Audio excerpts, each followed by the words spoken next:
All right, looks like we're live now. So Yay. good evening, Richard.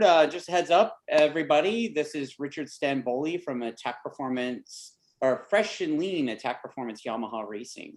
Yes. The race boss. You've just come back from another successful weekend for the team. Yeah, another win. So 9 in a row for Jake and the Yamaha R1, the Fresh and Lean Yamaha R1.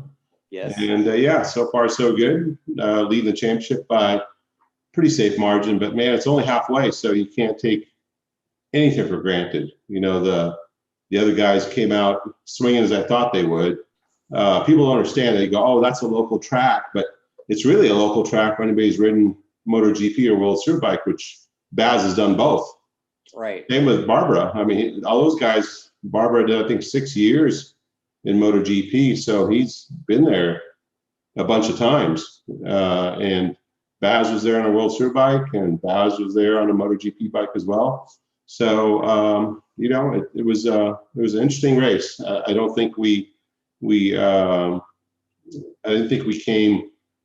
I wouldn't say not prepared, but I don't think we hit every note that weekend. I think it was a little tougher race for us than I thought it would be, and so it caught us by surprise a little bit. The condition of the track is a little different, but anyway, so there we are. Yeah, so before we get started, I just wanted to talk about this cool shirt I'm wearing from Tony Blackhall's team. It's got like these cool little flags and stuff on there. Like it looks all, you know, Tony's, I think he's former Navy, and his wife is a former. Sorry. So that should be interesting. I like the patriotic part. Yeah, that should be super patriotic and interesting for them. Yeah.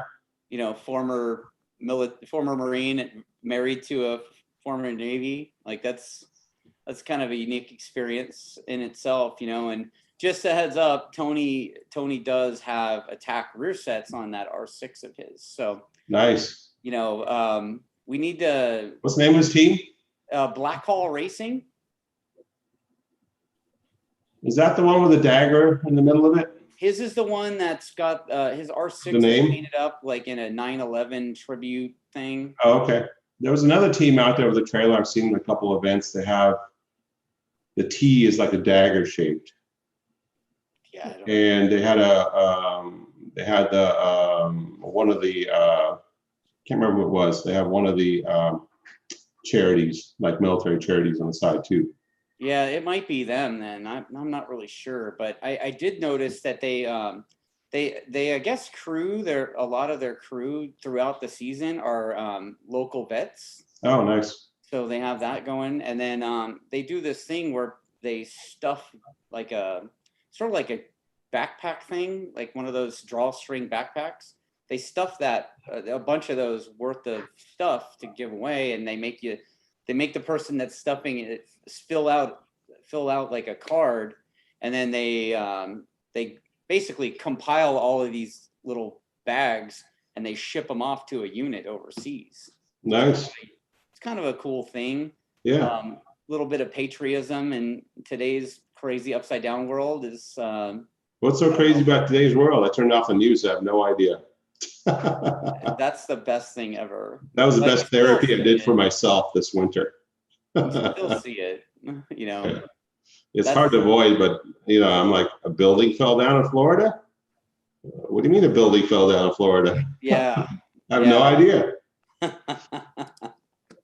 Exactly. Yeah. So, you know, I did kind of scumbag him a little bit because he had some weird clip-ons on. I don't know what those were, but you know, I did kind of remind him that cheap shit is still shit. So pretty much. Yeah. So we'll see how that goes in the future, but you know. Yeah, you should remind him we do have a racer discount and B, a military discount. Yeah, exactly. And if the guy's super nice, maybe we can add the two together. Yeah, and Tony will probably be watching this tomorrow. And probably. Yeah, I'm probably going to hear about this. He'll be calling you as a, hey, he said that. I got a clip of the video right here. Yeah, exactly. Yeah, so you know what? I mean, story of the weekend, right? I mean, it's been the Jake Gagne show pretty much most of the all season. Yeah, except for the first race. We won't dwell on that. Yeah, you had to give one away, right? Very early, but I swore up and down we're going to give up another one, but we haven't yet. But it's still halfway, so anything can happen. Anything. Yeah.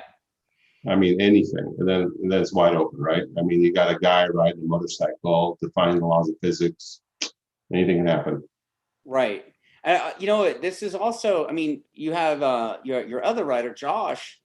He's quick, and then he's not, and then he's quick, and then he's kind of okay, and then he kind of, Josh had kind of a little bit of a roller coaster weekend, yeah. Yeah, pretty interesting. Yeah, that pretty much sums it up. He was P2 in morning warm up, and then for the race, just didn't find the speed of the pace. Yeah, and I think one of the things that is different between Josh and Jake is, well, let's back up. I already mentioned the track was a little bit different this year than last year.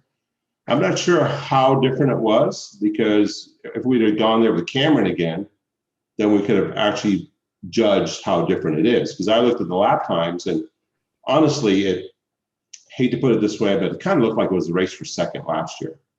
Right. You know what I mean? Like that second group was doing about the same lap times as this group was this year up front. Right.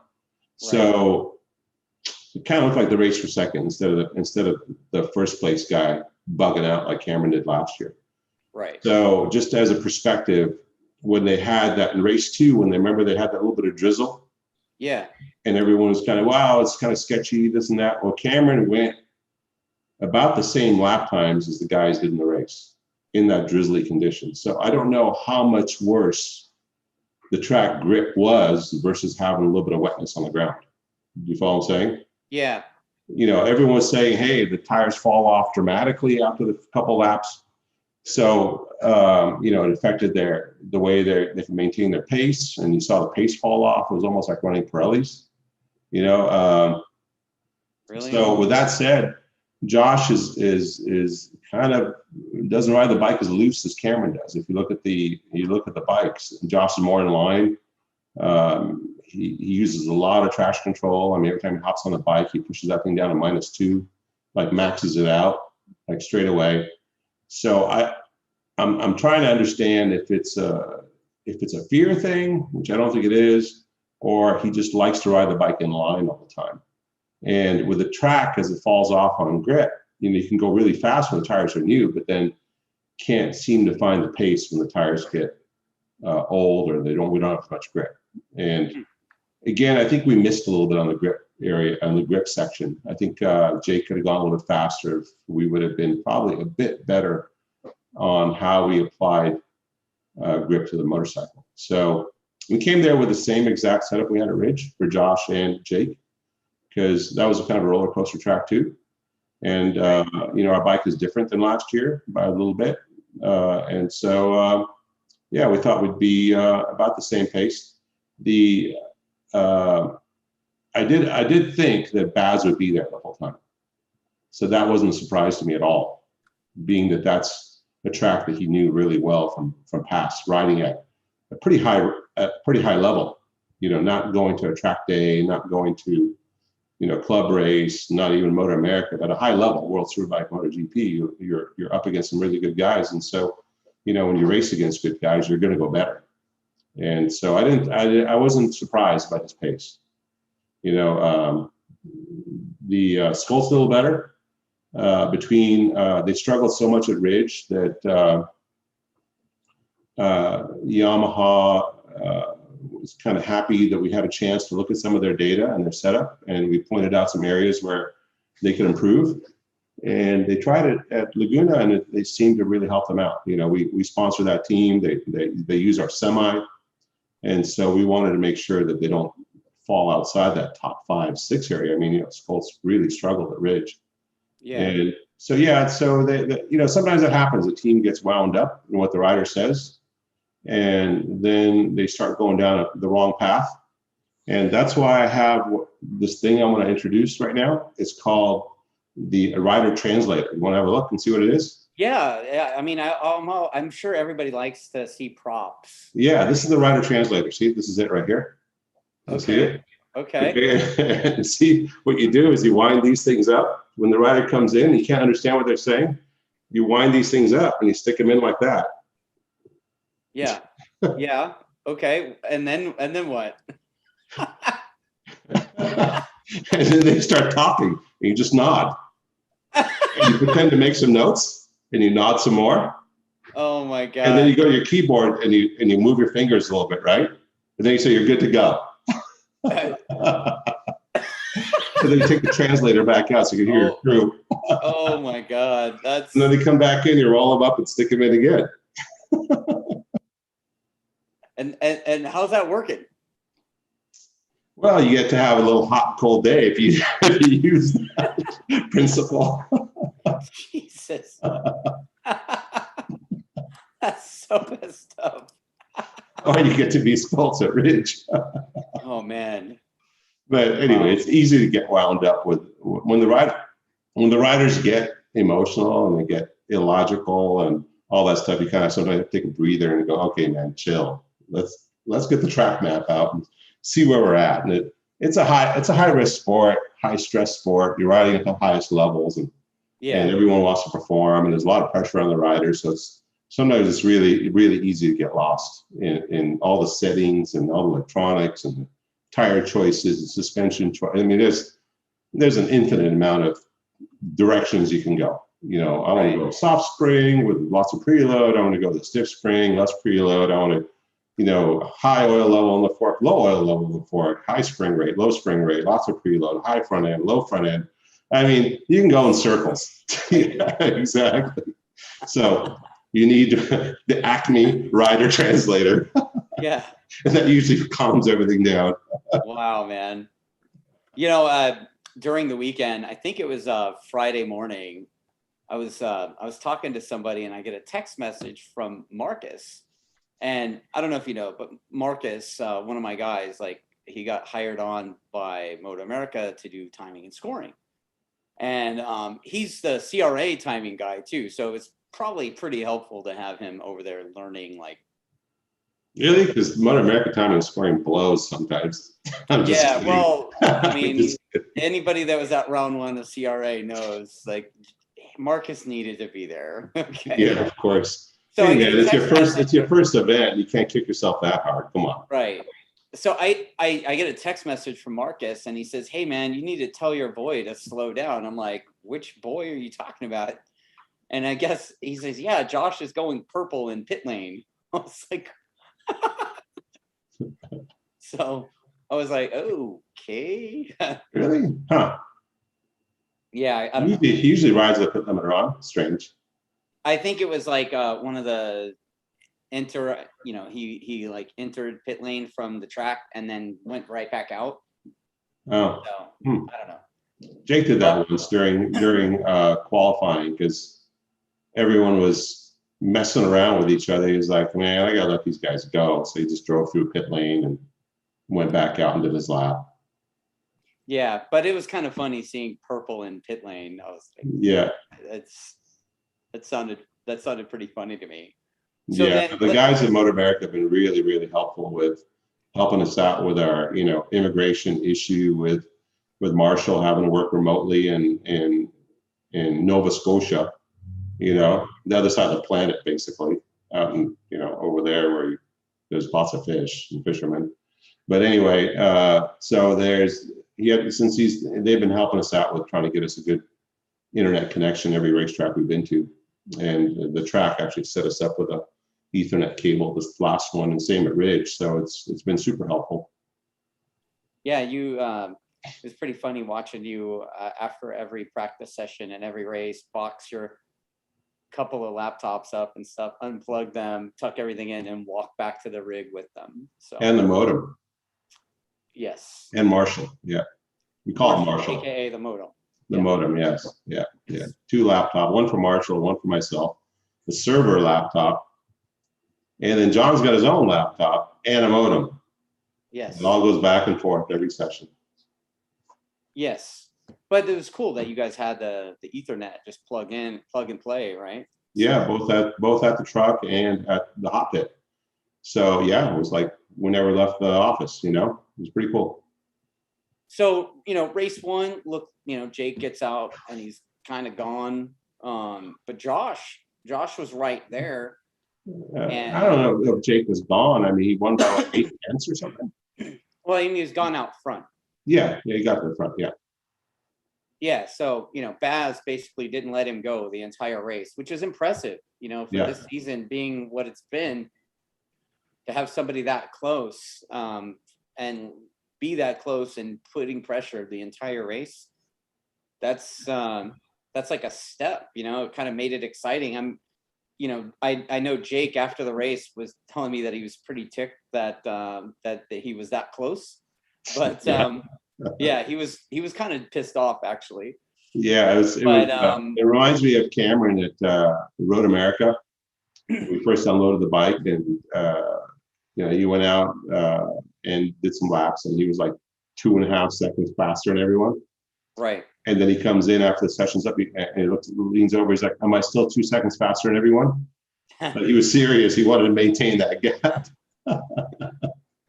Yeah. So I mean, he was upset, but at the same time, I'd imagine that the fans weren't upset about that, because I mean, Baz hung in there the whole time. I mean, it could have gone either way if something went wrong. And absolutely.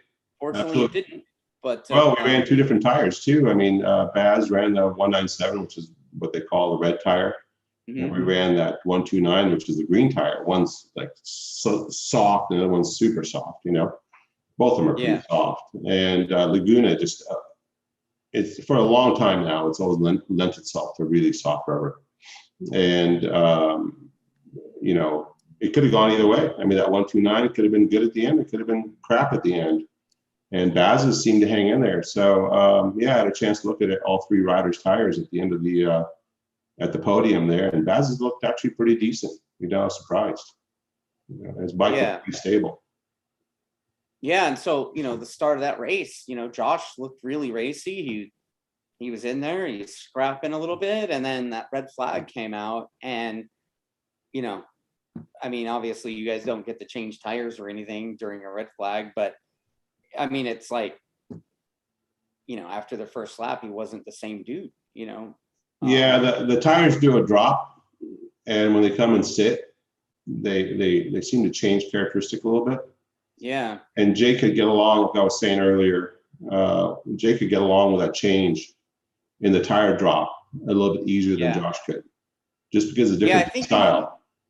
I think you said something about that in the pits. Like, this was a unique experience for me because I don't usually get to go and watch the race while we're there. I don't get to go and watch the race. So that's not the way it goes. But for this weekend, I got to hang with you guys all weekend. And I think you said something about that, like Jake's dirt background or something, like maybe lends a little bit better to when the tire's second heat cycle or something. Yeah, he's been able to pull off, those few tenths faster every single lap with a tire basically, moving around. Yeah. And a lot of it, if you watch the actual race, is how Jake pulls the trigger and stands the bike up all in one motion. Yeah. And he tries to get the most out of the tire as he's accelerating on the fat part of the tire. And that combination with whatever we're doing with electronics to help it stay connected and not get too sideways and things like that. Where Josh tries to open the throttle early, but then it moves around, and then he waits, and then he opens the throttle. And you can see that in turn 2 at the race, early on, where he would use a pretty decent amount of throttle. Yeah. And more than, obviously the tire could take. And so then it would move around, and he would have to check up, and then he would open the gas again. And so that would cost him a few tenths, every lap in different sections of the track. So I think that's where the difference is. And it's hard for a rider to go and suddenly change their style. So we try to bring the bike to them. But at Ridge, we were able to bring the bike to Josh. You know, he did good consistent laps, paced Jake the whole time, and finished pretty good distance behind the in front of the competition. But this track, we just couldn't seem to get it, you know, as far as that connection. I think the drop in the tire was just so much that there wasn't much we could do with the chassis and electronics to fix it. Yeah, I mean, before the red flag came out, I mean, I think Josh did like a 24.0, which was like, yeah, he did the fastest lap of the race. crap. Yeah. I mean, that's, you know. Yeah, I mean, he's capable of doing it without a doubt. I mean, he's a talented rider. He's capable of doing it. He has a very small window of operation, and we have to always try to nail that target. And where I would say that Jake's window is a little bit wider. You know, he could have his handlebar spun forward a little bit, and he'd probably still do the same lap time. Where if Josh's handlebar was spun forward, he'd want it adjusted. You know, so that's kind of what I mean by is if you nail that window. That's what I used to tell Davey at Yosh. You know, when Josh went over there to ride after he rode for us in 18, I said if you get him comfortable, he's going to be that way. You won't have to change a clicker on the bike the whole season. That's the way it was in 18. Yeah. But it didn't prove to be correct between Ridge and Laguna, and I think part of it was the grip difference between the tracks. I haven't seen Laguna act like that before, you know, where it fell off so quick. But again, with that said, you know, we did some decent laps in kind of crappy weather last year, so I understand what happened. I'm still not putting it all. It doesn't make much sense to me. Could it be because was it hotter this year? I mean, it was pretty warm. Yeah, the track temp was high, actually. Like the sun was beating down on it pretty good. Yeah. You know, they said it's supposed to be the mid 70s or something, but I think it was the 80s. And it felt like the 80s. And the track. I think everybody walking around felt like it was 80s. Yeah, no, for sure. Yeah, holding your beer. Not me. Yeah, I know you don't drink beer. Last time I saw you drinking beer was at Coda? Miller. Yeah, Miller. I mean, yeah, Miller. You guys had the whole row and you guys were doing the wave. Yeah, we tried to get you to do the wave too. Yeah, it was. You guys had way more to drink than I did. Well, yeah, you were kind of working, so. No, I wasn't that weekend. Actually, I was spectating. They didn't have. They canceled. It was World Superbike, and they canceled AMA or whatever it was called at the time, DMG. Right. You know the DMG guys. That's remember those losers? With us. Yeah. What's that? I said that's how you ended up in the stands with us. Yeah, I was walking around. I think I was helping. What's her name? That girl. I came over and helped her for a little bit, just briefly. Elena Myers. Probably. Elena Myers. Yeah, she beat some of the guys that were in your club. Yep. Yeah, and we were laughing. Yeah. So you know what? I got a couple of questions already before we move on to race 2. Yeah. But you know what? We got to talk about a couple of the passes, you know, because I think it was like I think it was right after the restart. Josh ran wide, and you know Baz kind of took advantage of that and got in front of him. And then later, Baz goes around the outside at Cam Peterson on the way into the corkscrew. So it was like the corkscrew was Baz's spot, you know. I don't know if you watched that pass on TV, but they kept replaying it. Oh, this is race 1 or race 2? Yeah, race 1. Okay. Yeah, I remember him doing that. Yeah. Oof. Get a little strap on. I think everybody in our pit right there was like, oof. Yeah, well, you know, like I said, that's a track that Baz knows really well, and no huge advantage to the locals because we don't test there anymore. We don't do anything spectacular there. We show up once a year there, right? Yeah. So for the most part, you know, those guys are there basically every year, except for last year because of COVID, right? The World Superbikes were there, those riders have been there for sure. Baz has in numerous times, so he knows the track. And Ducati, he probably has some really good information as far as gearing and all that. Yeah. So it's not going to be, you know, going in there, I go, well, those guys are going to be pretty switched on for that particular racetrack. If they're smart, you know, Vito's a smart guy who does electronics. He would have got with his Italian counterparts and figured out some stuff before they started. You know, it should be a good pool of information there. So, okay, so here's there's a lot of questions by this guy, P. Chakraborty. Sorry if that's not how you pronounce your name, dude. He said he used to race an R1, and then you know, he's looking for another more relaxed bike now. I guess he used to race an R1 and then sold it off to another racer. But you know, he's like, he wants a more relaxed bike. What should he get? And I don't know what he means by that. Does he want a track bike or a street bike? He hasn't said that yet, but a more relaxed bike would be the MT10, right? Yes, MT07, I don't know. R7 maybe. Yeah. And he says, do you keep less PSI for off-road? We don't race off-road. Well, Jake kind of does, right? Yeah, for sure. What's an ideal bike for the races? Best quality for light, aerodynamic, torque curve, horsepower curve. The R1, right? That's my choice, obviously. We're 1, 2, 3 in the championship right now between the R1 and the Tack Performance products. Hate to make a commercial out of it, but you know, we are. That's the facts. Yeah, I mean, you know, you can't argue with the facts. No, that's just the facts. So yes, and multi-bad base says that we're gonna tell him the R1, obviously, because he knows what's up. Let's see. He says, explain the whole AMA recruitment and resigning process of a racer. As an ex-racer, I think many people would love to know, as many have asked him, like they would love to know what the process is for a racer when they are, I guess, resigning or being done. I don't know. I'm kind of confused by all his questions, actually. An AMA recruitment? Yeah, like, is there retirement, recruitment? I'm not really sure, but I don't think the riders. I don't know if it's such a thing as recruitment or retirement. Right. I think usually what happens is a guy and his dad show up, or a kid and his dad show up, and they start riding motorcycles, and he's pretty good, or he sucks, and either he stops going and goes back to college, or he keeps riding motorcycles. Maybe goes to college anyway.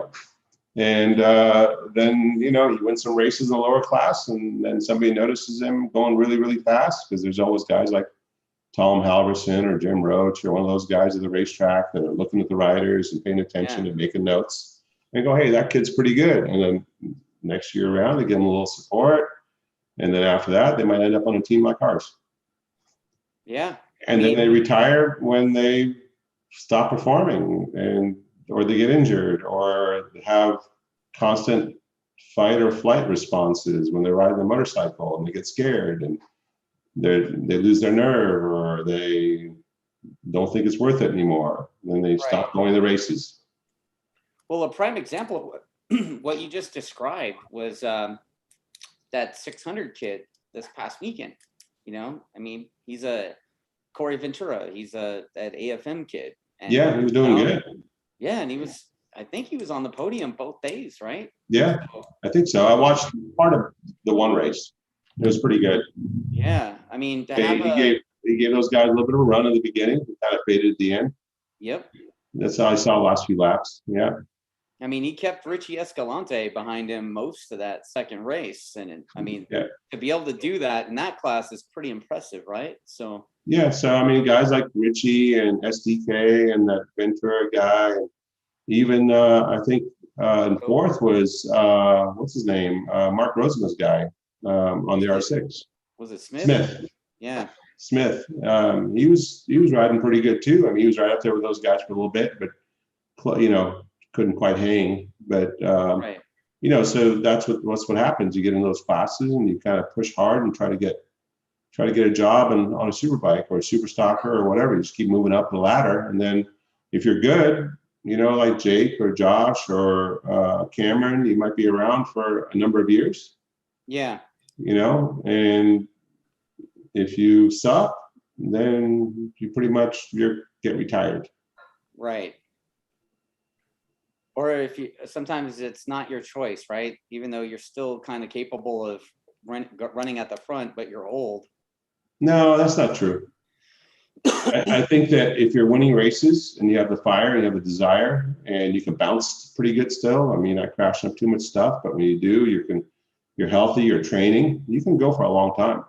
Yeah. I just think that other things come into play when people get older, like, who knows, other responsibilities. And then things start getting into that noggin of theirs, and it's not always focused on just winning a race and beating the guy in front of you. Other things come into play, and injuries and all that become a worry, and eventually you just don't want to do it anymore. Yeah, so that guy, he just actually clarified that he was more referring to moving from, I guess, from our Superbike series. Like, how does somebody get from our series and go to World Superbike? Kind of like what Girloff's done. Well, Girloff, I mean, he was there at Laguna and he won in front of the world paddock, basically, right? Right. And he won pretty decisively. Bold move. Damn Harleys. He won. It's got to be bike night down at the yeah, I'm in the office, and of course it's right. It's right here. It's like next to the street, and there's, I think, the bike night on Wednesday or Thursday down here at the bar down the street. Yeah, so those guys right up and down the street nonstop making noise. Damn guys with their motorcycles. Well, I mean, you got that, and I've got barking dogs, so. Yeah, that's it. So anyway, so back to Girloff. I mean, he rode with a lot of enthusiasm, and those guys noticed that. And then he went there. I think he basically rode for nothing the first year. Yeah. And he got some really good results. And so I hope he's making money now. But he kind of hit the reset and started all over again in the world paddock.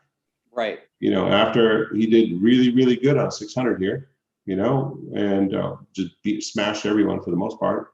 I think JD was the only guy who could give him a run here and there and race with him. And, on an R6, which wasn't the most powerful bike, but it handled so good that those guys can get it done. And so then he went to World, and now he's kicking ass. I mean, if Yamaha finished 1-2 in the last race, it's like we did. So I got a couple more before we shift to race 2, but we have our weekly request from Ty Bankford wanting a superbike ride. Apparently you met him. Yeah. Doesn't look like a superbike racer. Looked like a nice guy though. Yeah. But some superbike racers always shock me. It's like, oh, you're a superbike guy? You have no idea. Don't judge a book by its cover. He might be the fastest thing ever roll on the street. I have no idea. He just walked by me. He's like, hey, I'm the guy who's always asking for that ride. Uh-huh. Like, oh yeah, keep asking. He says he's too fat. He did look a little chunky. Oh wow. Okay, and then so do I. So no problem. We have the same dietitian. The same dietitian, yeah. Yeah, cookies and Monster. Yeah. So Multi Bad Base says, speaking of all of that, what happened to Jason Aguilar? I'll take that one. I mean, his ride his sponsor fell through, right? I mean, yeah, his sponsor was a lawyer. You know how lawyers are. Well, sounds a lot like a liar. Oh my goodness. Well, I'm just going to say, lawyers always promise a lot and deliver less. That's what they all do. Every single one I've ever met in my whole life. The 50 some odd years I've been on this planet, every single lawyer, I might get rude right now, will promise you the world and deliver you a lot less. Well, there you go. That's what happened to Jason Aguilar. Life lessons by Stanboli. It's just a fact. Just like we're 1, 2, 3 in the championship. It's just a fact. So Aguilar does have some kind of privateer thing that he's going to do a couple rounds this year I want to say on Superbike Unlimited stuff. And then I guess he's shooting to build his own bike next year. So, I guess he had to hit the reset button a little bit. And yeah, how old is he? I mean, he's still pretty young, isn't he? Yeah, he was walking around shaking hands and kissing babies this weekend. So we'll see. Yeah, then the difficult part is that when you take the year off, it takes you a while to get back to speed. Because riding in that paddock at a high level, or let's say a medium to high level in our paddock, right? Because, World Superbike would be the high level. Right. And, the World Superbike paddock would be like having 20 Girloffs in our paddock. That's about how the level would be. But if you ride at that level, you're going to get better. If you're walking around shaking hands and kissing babies, you're probably not working on your skills very much. That's the problem. Well, he'd been better off doing anything, like even a super sport ride or a super stock ride instead of sitting out. That would been my recommendation. Yeah, I mean, I don't think I've seen him on the club racing grids yet either this season, but definitely he does have a full-time job too. He's working a 9-to-5er, so that's that's a position that makes it kind of tough for a lot of guys, right? Yeah, it's true. I mean, he's got a difficult road. I mean, a lot of these kids that come up, usually the parents are hawking the house and doing all those kinds of things to make sure their kid can make it. And it's usually, the mom and dad's sponsorship program is what brings them up. If you don't have that, then it's difficult for sure. So let's talk about race 2 a little bit. You know what? Same thing, morning warm up. The next, Sunday morning, Josh looked racy again. And I mean, when you guys went out, he had a big smile on his face. Like he looked like he was himself again. And, Josh was like, I guess up to 4th pretty quickly. And then stuff kind of got weird for both riders on lap 2, right? I mean, so can you tell me a little bit about Josh's rodeo ride at the entry to turn 2? Well, I mean, it got funny at the beginning, right? With Jake. That's how the whole thing kind of snowballed, right? Well, this was before Jake, actually. This is the beginning of lap 2. Josh goes in. It looks like he's going to try to go around Skoltz or he's going to go past Skoltz on the inside. And then his bike in turn 2 just looked like I said, looked like he was trying to hang on for 8 seconds. Well, I noticed that there was quite a bit of large throttle openings in the middle of turn 2. Okay. He would get to about 30% throttle pretty quick, right at the apex. And he hadn't been doing that all weekend. So I think he might have gotten the heat of the moment and opened the throttle aggressively, if that's what you're talking about. And I mean, I noticed the same thing. The thing stepped out big time. It was like, Yeah. He grabbed a handful of throttle, so I think for Brainerd, we might address some of his irregularities with the throttle. Yeah. It's more control down at the bottom of that throttle action. So let's say high lean angle, large throttle opening. Yeah. Maybe put a little safety valve in there. So if he does get a little excited, the bike will cooperate a little better. So that's I remember seeing that, and then he was a little wide also when he was trying to open the throttle to kind of maybe rear steer the bike, or not sure what he was trying to accomplish, but he did get a pretty large throttle opening in the data there as well. And he did step out at that time too. So I think, so then what did we have after that? We had Jake. Yeah, we had Jake trying to try out the new Dunlop knobbies. The smooth knobbies. Yikes. The knobless knobbies. And everybody behind him, it looked like they'd chummed the waters to the sharks. Yeah. I mean, it got pretty interesting there for a couple of corners, and it got fun. Yeah. And then, Jake's going into the corkscrew kind of, I guess he's in 3rd, and Skoltz and Baz are kind of ping-ponging off each other, and he just kind of casually rides around the outside of them. Like, yeah. It's like he's like, never mind that I totally effed up back there. I'm trying to win this thing. So yeah, he rode around the outside of turn 9, rainy corner there. Mm-hmm. And Baz is like an immovable object. Yes. Skoltz tried leaning on him, doesn't work. Cameron Peterson leaned on him, doesn't work. Yeah. The guy's gigantic. Yes. You know, he defies the laws of physics by going as fast as he does. And Yeah. when you hit them, these little guys that go up and bounce against them, it doesn't work. Yeah. I mean, And Josh Skolt's not got, small either, but you know, Skolt's leaned against him, and his bike got all squirrely, and Baz was yeah. planted. Like his bike didn't even move. But, you know, after that, going into turn 11, Josh goes under him. And he's like in a drag race with him on the outside all the way to turn 2. Yeah, Josh doesn't, you know, relinquish position very easily. But unfortunately, it would end up being a bit of a mistake because once again, you know, going around the outside of Baz, not exactly a club racer, you know, world level guy, kind of knows how to go around turn 2, knows how to go around the inside, you know. I mean, can Leaning we talk against him about the doesn't. nickname? Can we talk about the nickname? No, I No? give it a second thought. I'm not going to call Baz Turd. No way. I'm not going to do it. Oh man, that's He's so way too rough. fast for that nickname. Oh man, that's funny. That's really funny. Oh, just a heads up, Ty Bankford is saying thanks for putting up with his antics here on YouTube. Oh, is that the chubby guy that wants the superbike ride? Yeah. yeah, it is.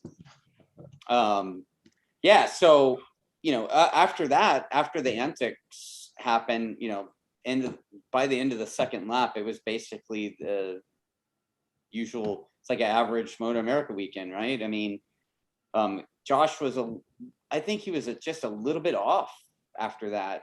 Yeah, yeah. I mean, he was second in warm up. Yeah. You know, like Jake did a 24.0 and Josh did a 24.2. We were testing that red tire. We hadn't done a long run on that tire, and we always kind of opt to go with a harder rubber just because of the consistency. Yeah. Since Baz was on it, and he was so close, and his tire looked pretty good at the podium. We're like, we should probably give it a run. So we made some adjustments to the traction control system, and then we went out and gave it a run, and both guys seemed to like it. Just for whatever reason, track temp came up, and track got a little greasier. It didn't. Let me ask you this: at this right before the start of race 2, it got really windy. Yeah, that too. Like, what does that wind do to the setup? Like how? I mean, if you guys say did you guys go to that other tire? Yeah, you did. We went to that 197, the red tire. So everyone in the whole field, I think, was on that tire except for one person. I think Bobby was. I'm pretty sure at least everybody in the top like 8 or so was on that red tire except for Bobby. I think he was on a green tire, which is the 129. Okay. And yeah, so I remember him rolling past us and green. I go, okay, that's interesting. Yeah. I go, maybe he's going to win or he's going to be way back. And the second one was obvious. Well, I just wondered if the wind picking up like that would have had a setup on that or like an effect on that tire choice. I don't think so. I think if the wind picking it up might have put more dust on the track. So I don't think they've gotten very much rain there. No. And the place is acting a lot more like Buttonwillow or Chuckwalla than it was Laguna Seca. Really? You know what I'm saying? Yeah. Yeah. I think even Buttonwillow had some more grip than Laguna did that weekend. Really? Yeah. I mean, both guys complained about the drop being so dramatic between new and old. So it was like the tire's grip was there, even though the track didn't have any. So you still could get around. But then when the tire grip would go away, there was no track to help you. You follow what I'm saying? So the drop was much bigger than normal.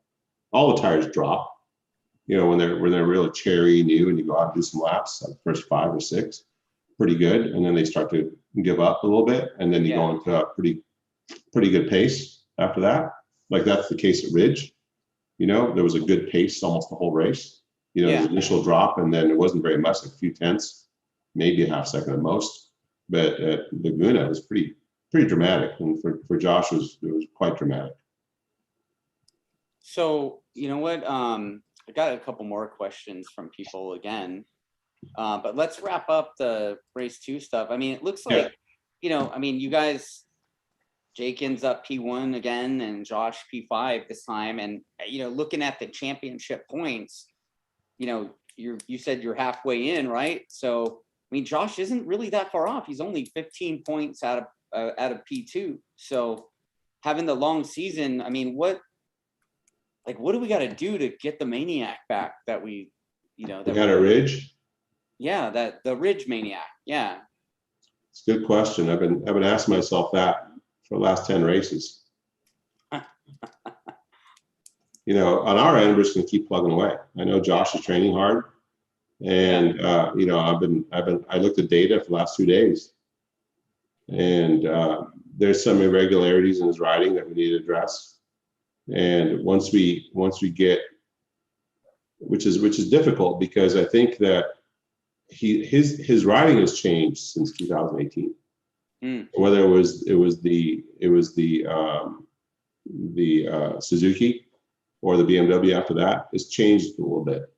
And so trying to get him back in a rhythm is proved to be a little bit more of a challenge than I thought it would be. I thought it would be a lot less of a challenge. So we'll just keep trying to make the bike a little closer to what he needs. When he went that morning, he said, I know what the bike's supposed to feel like. It's supposed to feel like that.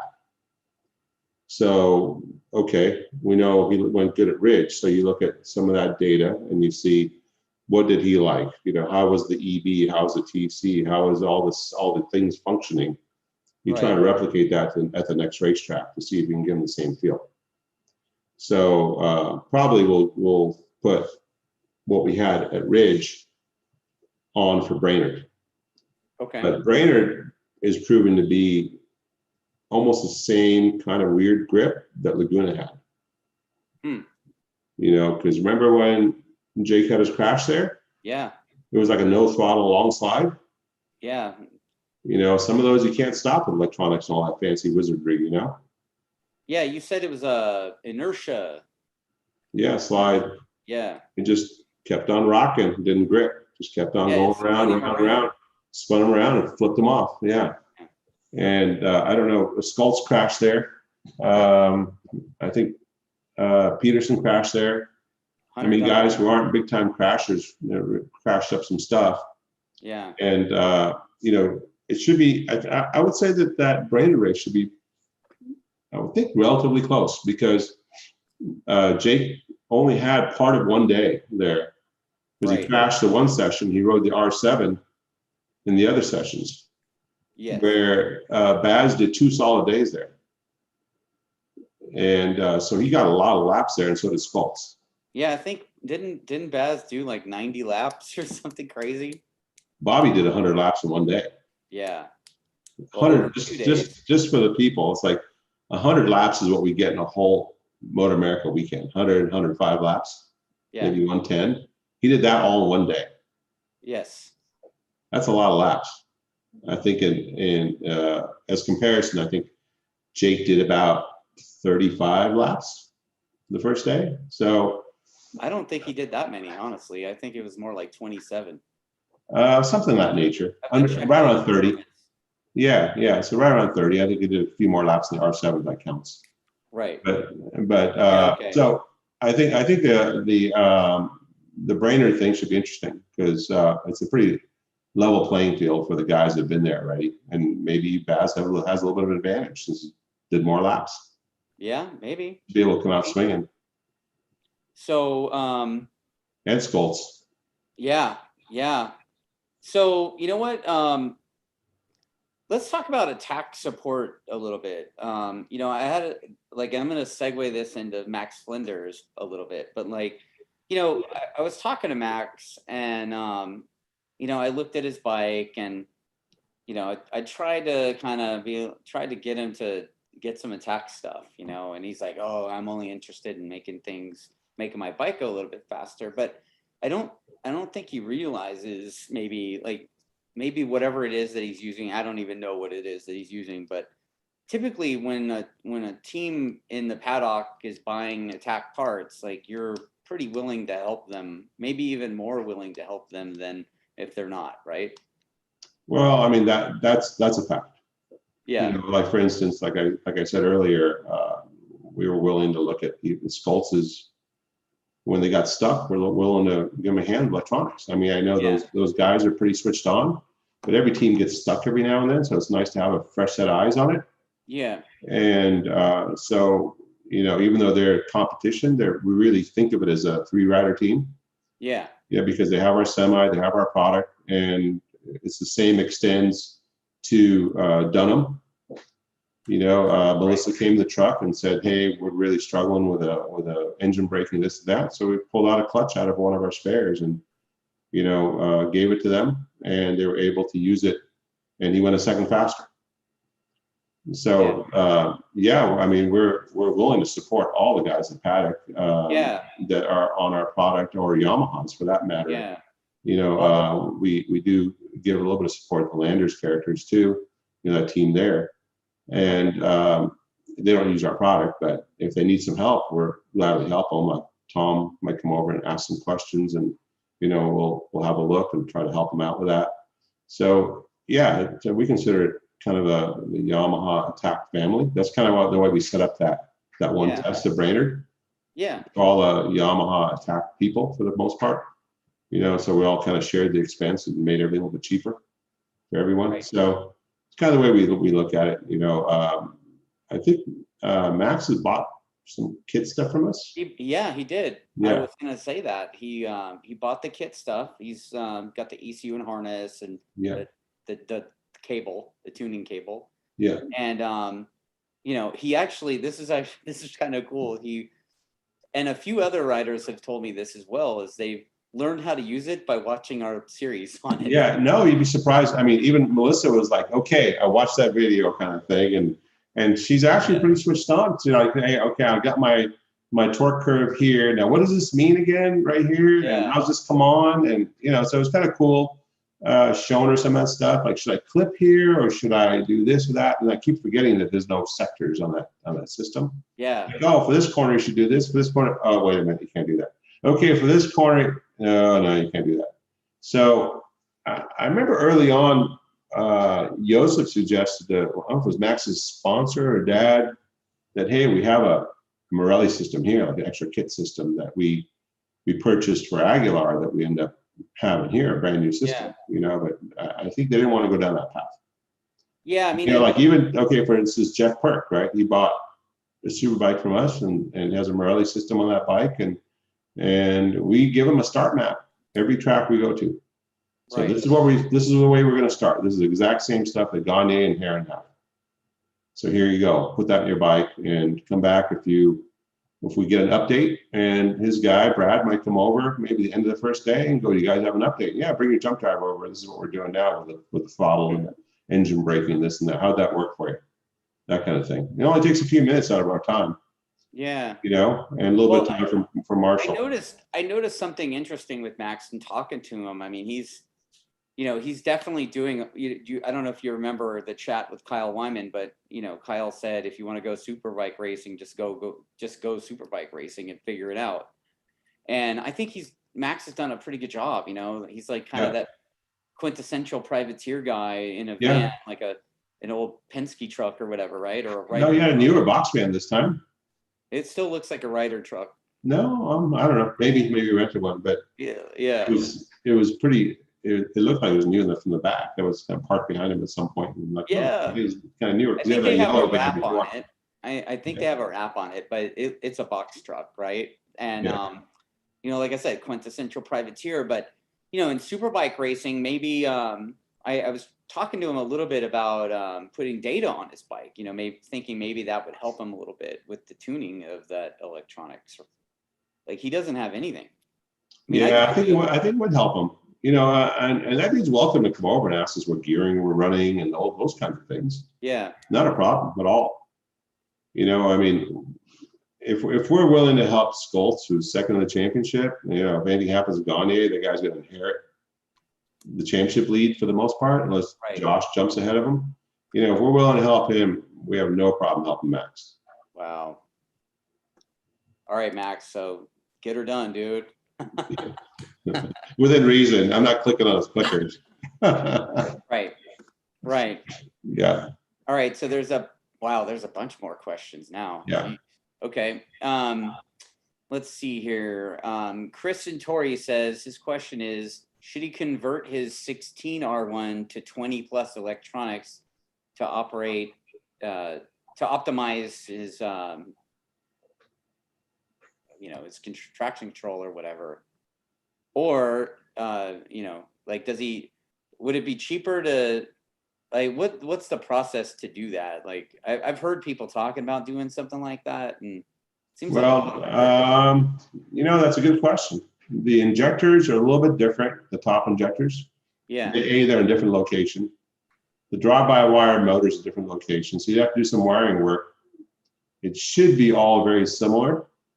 You'd have to change the throttle position sensor to 2021 or 2020, because that for sure is different. It acts differently. It's at one of the channels is in reverse of the other one, but it fits right in. And it's got electronic grip, so you'd probably have to put an electronic throttle on it. Right. And, so there's a number of things you could do probably to make it work. It's a good experiment. You're probably going to have a few stumbling blocks along the way. Right. But, the throttle body, the other way is you'd have to take a 2020 cylinder head, airbox, throttle body, and put that on your older bike. Like everything from the block up, and that would work. Really? Yeah. And then the wiring harness should jump right in. And you'd have yourself basically a 2020 at that point, because that's the only difference is the head up, the airbox, throttle bodies, and for a race bike, yeah, that's it. And the cylinder head. Well, there you go, Chris and Tori. Gia, he's like Gia's another privateer guy. I think he rides a ZX10, and I think he's Mike Canfield's dude. So. Oh, the guy with the throttle percent thing. Mm-hmm. Yeah, he thought it was throttle percent instead of a percent of the actual torque delivered by the engine, which is totally different. Yeah. So he says he remembers saying that you guys bake tires higher than 80C recommended by Dunlop, and if that's true, do you guys still set the pressures the same as Dunlop recommends, or do you guys have your own adjustments? Every team has their own settings and adjustments. That's just like tuning a spring or an engine or anything else like that. And we change it by 1 PSI or a bar, or 1/10 of a bar, or whatever you want to call it, whatever your unit of measure is. But yeah, we're always changing that thing. Depends on the compound too. If you're on a 129 or a 2662 front, you'll have two different kinds of pressures. And is that the same thing? Like he said that something about you baking the tires higher than recommended as well? I don't know what recommended is. Oh, okay. There you go. I don't know. Wow. Okay. And then multi-bad base wants to know, how many sets of tires do you think Bobby went through for that 100 laps? Probably one, because Chris is so cheap. Oh man, that's funny. No, I get where I say that in jest, but it's hard to run a race team and come in budget and have all those riders and show up to a test, and flights and hotels and all that. It's Chris is going to be turning gray pretty quick. I think he's already gray. I know. He's not even that old. Yeah, he's younger than me, and he's. Is he really? I guess he is. Yeah. I mean, I still remember the day when Chris was walking around the paddock, a little teenager. Yeah, I think I'm 5 or 6 years older than him, but yeah. Okay, so Stephen Ludwig, walking around the paddock. Who's that guy? He asked me to ask you something, and hey Stephen, you gotta eat some fresh leans, man. Wow. Yeah. You gotta take him on a bike ride, man. I think he's been doing way too much desk work. I try to get these guys to ride with me, and I've created a kind of a scummy reputation for myself for telling my friends that we're gonna go on an easy ride and then torturing them. So Yeah, you gotta go out for a nice fun ride instead of hammering. well, I think it's just a fun ride, but Yeah. Well, then they need to ride with me because my hammering would be a fun ride. but he was walking through the paddock. I think maybe right before a warm up and a warm up session or one of the qualifying or something, and he noticed that the way the bikes are warming up, and he walked by the Ducati guys, and they were just like boom, boom, like warming it up by revving the piss out of the thing in the morning, and then he walked by your pit, and you guys just kind of casually fire the bikes up and let them idle. So Yeah. So the question was why, okay. and what's the difference? So our bikes idle high. And the reason for that is the oil pressure at idle is not good for those things during fire up. All these high performance engines are pretty high strung, like you don't want to starve them on oil on initial fire up because the types of oil it is, the clearances you run, all those things. So our bikes tend to idle pretty high, so we don't have to rev them. And more than likely, the Ducatis are revving because they've been told not to let them idle too long, or maybe they don't idle very good. I don't know. Maybe the guys like hearing them run like that. But our bikes idle fairly high, 2,500, 2,600 RPM. The World Superbikes, I think, idle closer to 3,000. So, I mean, this bang when you put those things in the gear, like it's a big clunk. So I don't like to go totally crazy, but there's a recommended amount of oil pressure that those things should sit and go not below. So for them to be able to be in that window and not hurt a bearing, they need to idle a certain way. So maybe they're just trying to keep the oil pressure up. Maybe they just like hearing them rev. I don't know. Be interesting to see what Ducati recommends. Yeah, I mean, there's a club racer dude that races in Aprilia that I know the tire guys are always kind of poking fun at him because he warms his bike up that way. He rolls through the pits that way. You know what the most annoying thing in the world was? The damn 250s. Yes. They would rev the piss out of those things, and then not only would they do that, they put them against the limiter all the time. Yes. Right in the pits, like pull the throttle wide open. Well, I think the most annoying thing was I'm just going to call him out because I don't care. George Beavers had a GS 1000 right next to mine with like a megaphone or something on it.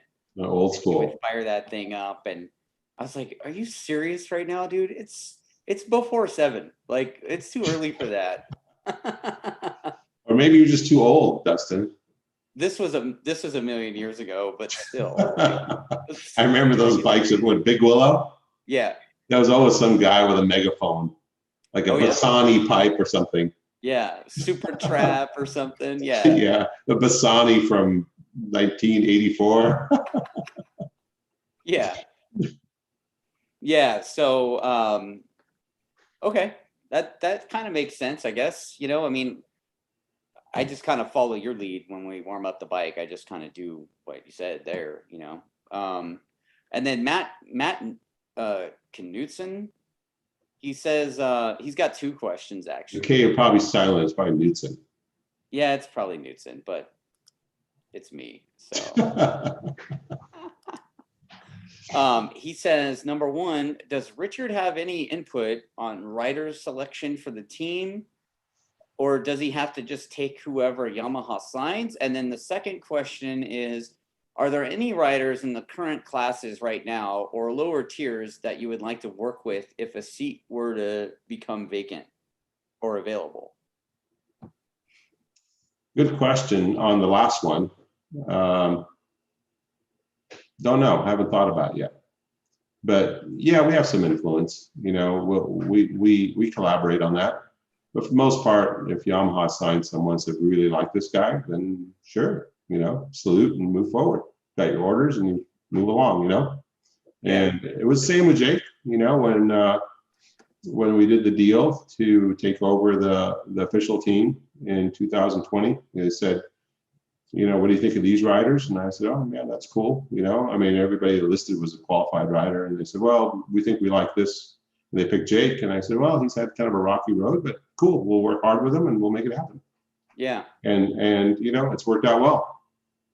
But I'll be honest, it wasn't my first choice. I didn't really have any choice at the point. I just wanted to get the team.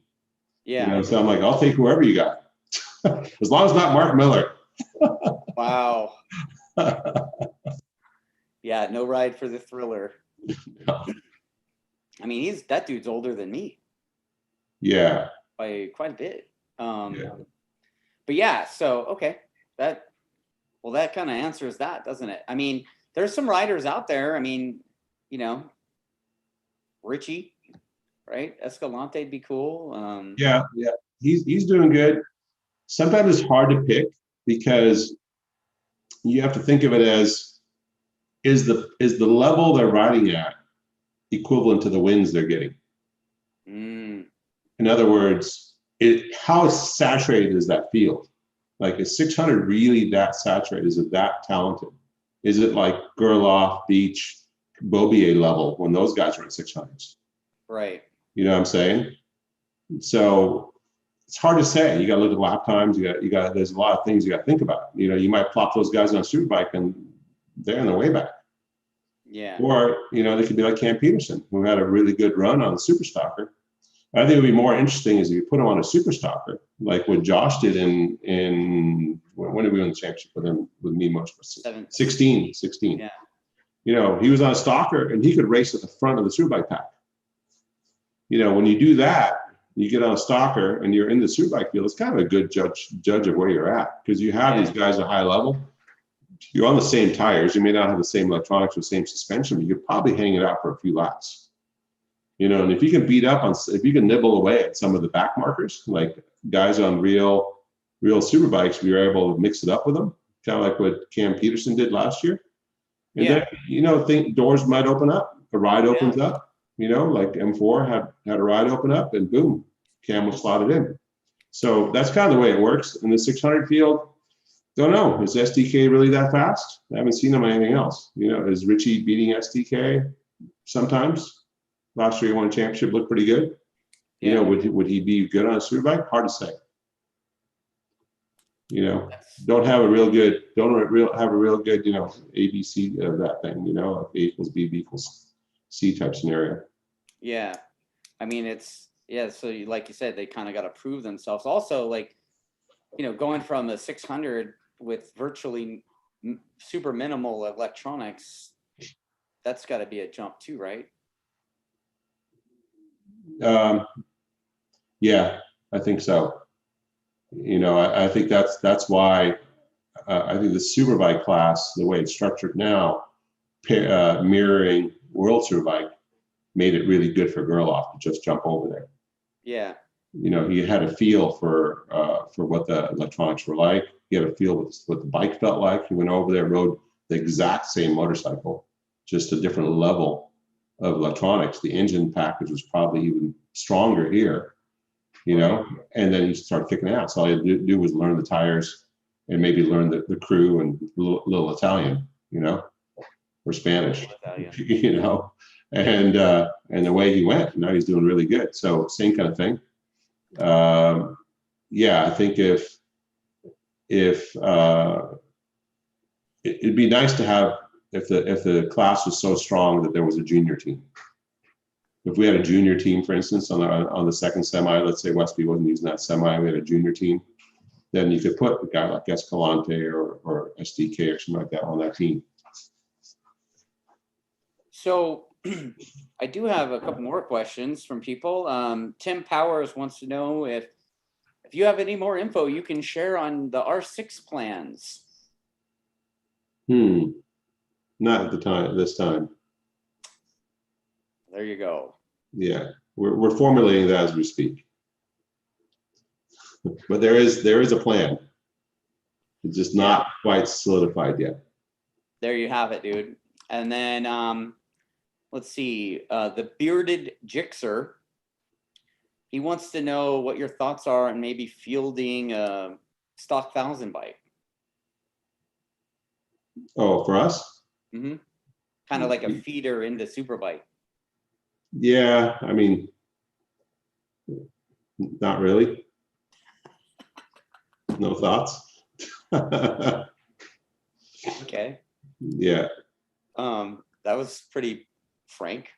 I mean, there's a million ways you can slice that up, or a few ways, but I think the Westby guys are doing that already, and we support them.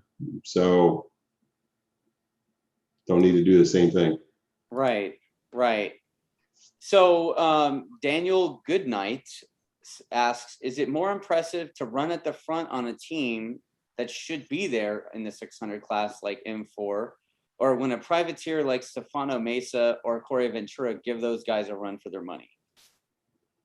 I think it's more impressive when Corey Ventura gives them a run for their money. Stefano Mesa or what's his name, Smith. What's his first name? I forgot. And Benjamin. That's right, yeah. Benjamin Smith. I think it's more impressive when a guy like that jumps up in there, or even Landers. Him and his dad. It's a real small effort versus a semi-truck effort. I think that shows more than the guy running up front. Although SDK looks like he's doing a terrific job by what I've seen. Yeah. And for sure, Richie. I mean, he's no slouch. He's been riding really good. Yeah, I mean, you see, before he goes out, I mean, SDK is doing like calisthenics and crap in the pits before he goes out. He's got the hot pit lane yoga and all that. So what's funny is I don't even know what he looks like. He looks like every stereotypical high school white kid. Like, okay, the all-American, like he's got that jawline and everything. Nice. Yeah. So I fit in. I don't know. Is he bold, athletic, and patriotic like your shirt?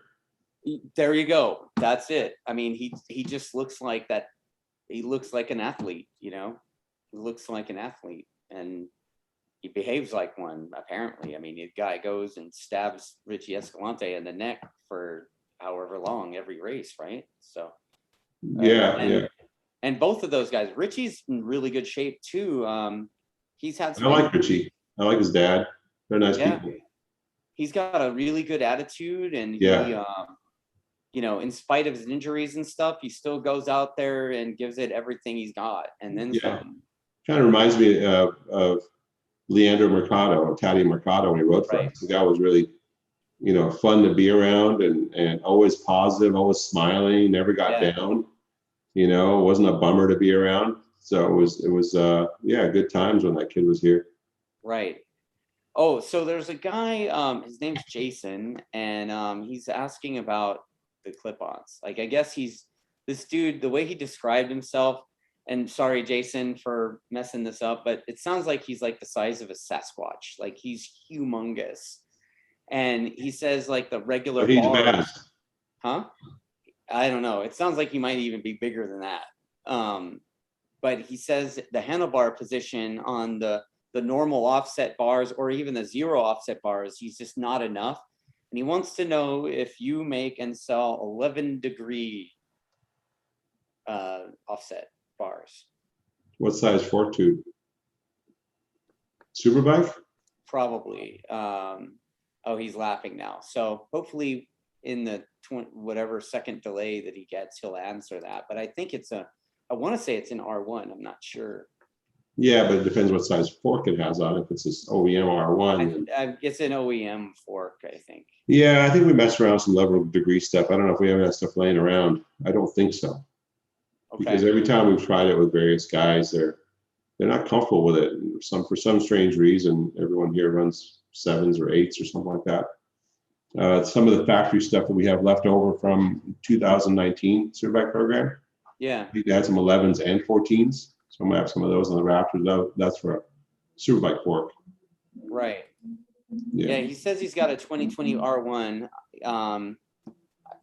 Jason, I don't know if you have like the big monstrous Olin Superbike forks or stalkers, but like if you want that stuff, you kind of got to have the big forks, I think. Yeah, you got to make a sleeve for it. I don't recommend. Yeah. You got bike night going on there? I think bike night's kicking over here. Yeah, it sounds like it's getting loud. Hey, so do you we're quite a ways into this. Do you have any cool data we could talk about, or what do you want to see?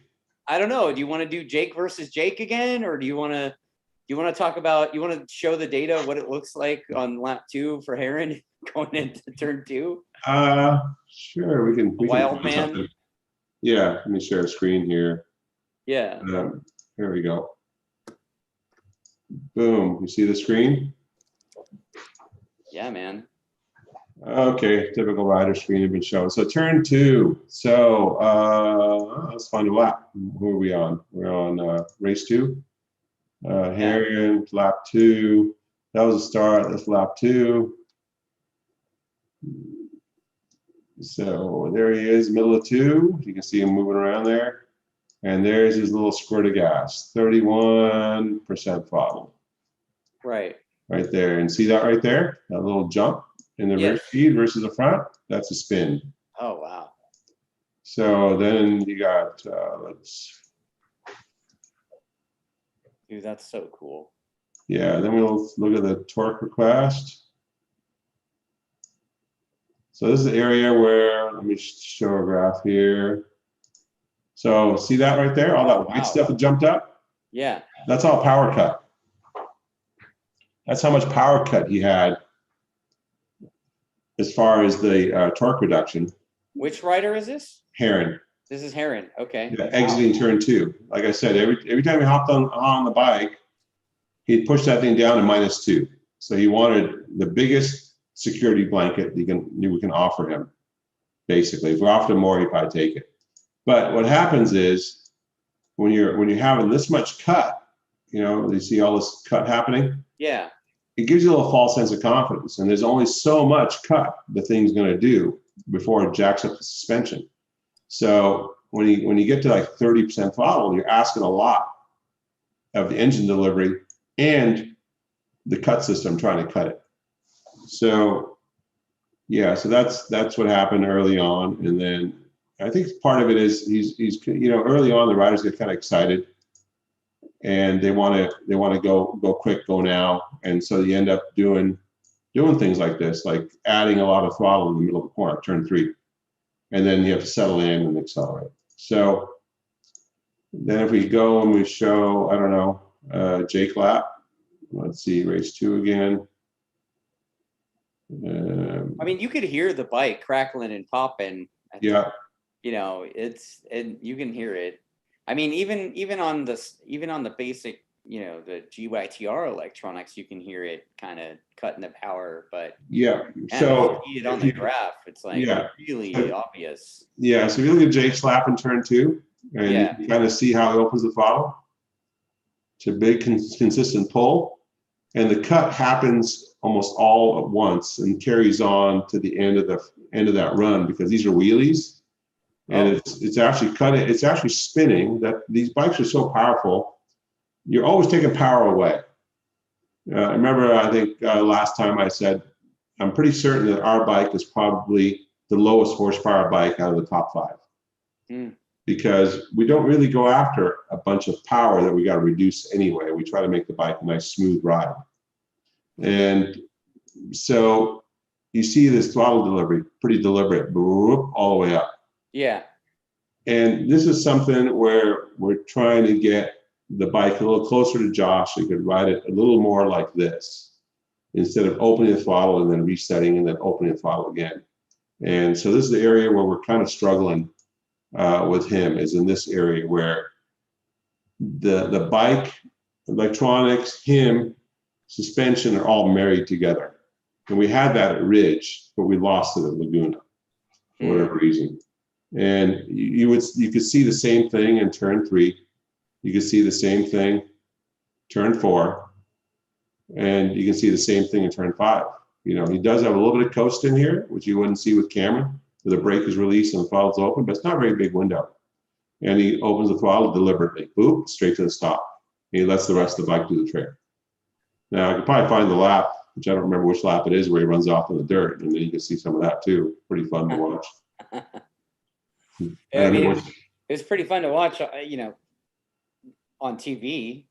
When he was running, Jake uses up all the track, but I was thinking to myself, man, that guy uses up all the track, and then he just kept going and went off the track. Yeah. I think he got in a little tight, and he drifted the bike out and didn't quite make it. Mm-hmm. You know, so I'm trying to find the exact lap. I think this is it right here. So you can see where he goes to open the throttle and he's like, whoa, and then he starts to roll the throttle off, but then he's lost his momentum and probably lost a little bit of his focus. And then it took him a couple corners to regain it. He probably had to clean his shorts a little bit. If you recall that past that the curbing is already pretty slippery on the outside of 5. Right. You know, it's not quite as grippy as the rest of the curbing. So it isn't like you really need to ride on that curbing very much. Because I remember asking Cameron, I said, how come you don't ride the curbing on the exit of 5? And he goes, oh, it's kind of slippery out there. I don't get a whole lot of grip. You know, he thought it actually slowed him down on the run up to 6. And Cameron was really good at those kinds of things, like analyzing the track and figuring out, hey, man, it's not so smart to be out there. You know, it's faster to stay here, let's say. Anything else you want to see on this thing?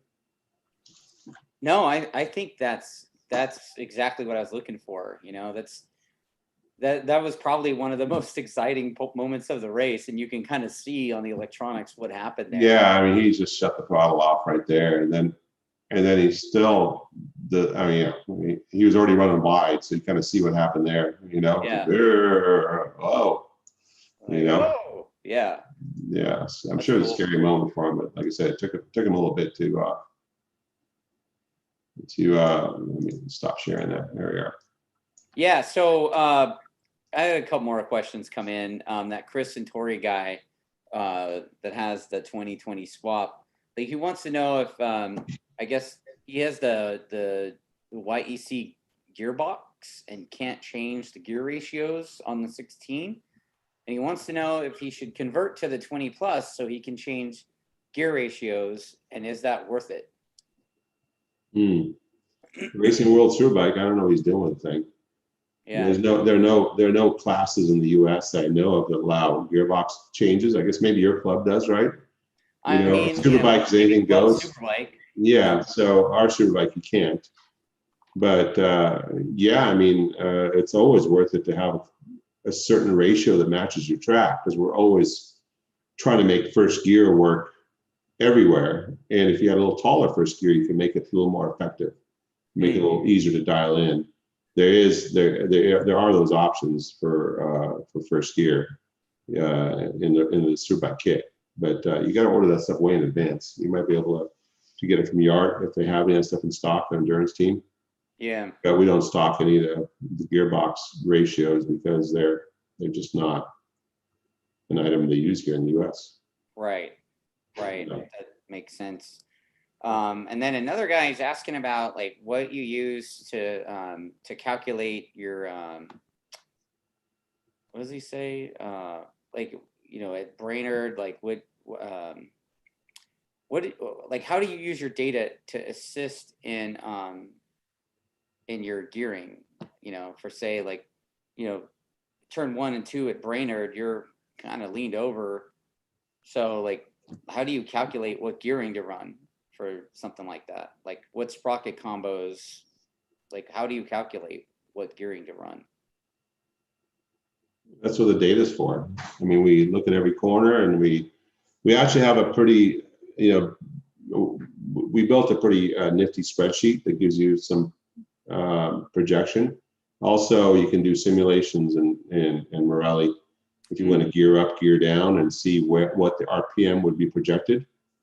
So, and then you could do it with your iPhone with a calculator. Right. You know, if you just knew how to do the math. You know, math sucked in school, right? But you actually use it every day, just about. Right. Yeah. Yeah, you're one of the few dudes that is like, oh yeah, you remember all that calculus we had to take in high school? Yeah. So anyway, or you can just ride the bike and pull out your little track map and say it's crappy here, it's lugging here, it's tall there, it's wound up over here. If I move, you know, my gearing by this much, it might be good here, here, and here. But you know, we have data to look at, so we can actually understand. Okay, if I was 1 gear down and 1 gear up, or you know, we can look at the whole track as a system instead of looking at one corner. And usually, you almost always have to make a compromise. But with our bikes, they're so powerful that you just open the throttle more in electronics if you're a little luggy. We're never maxed out on power just about anywhere, Right. other than top gears. So you just open, give it a little more torque. You can do the same with a YEC kit. That little fun amount of torque things we talked about for a few hours. Yes. Yeah. Yes. Yeah, and I will say this, going back to what you said with our little, torque setting chats. Tony, the Tony Blackhall Racing guy, wanted to have you look at his data, and I was like, not yet, man.